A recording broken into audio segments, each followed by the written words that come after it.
abasingquma khuluma bakuzumoya abaseyitheni nabasemakhaya imbuzi kaDambuza abayibambe ngendlebe yabekezela ayinjeke kamdlaka ngasentshobozeni nayibambe ngendlebe yadabula yaqeda amadoda indisha lebabayo enjengesibhaha sona simababa kumahashanga isiludingane leso yisilo sakithi eMgungundlovu ngethemba basaphila besilo saphila thina kwasokhumalo kunesisho lana nina besilo esithi ukutheza olunenkume isisho leso esisho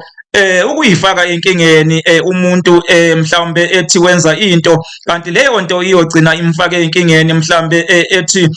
uzama ihlaya ulibhekise komunye kanti loyo muntu yosuka thukuthele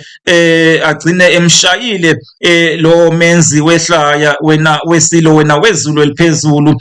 usuke etheze olunenkume loyo muntu wena wesilo wena wezulu eliphezulu nayo ke inkume lapho ngenhla wena wesilo ziyinhlobonhlobo ke inkume lena yaziwa kakhulu ngokuthi inyoka yabafazi nina besilo nina bezulu eliphezulu baphile abesilo baphile bakambombosho omnyama umgabadelo wagabadela inkundla kwaBulawayo iqambu lankomba ilahlekile zofa umdlebe kwaSoshangane isiludingane leso yisilo sakithi eMgungundlovu baphile abezulu eliphezulu.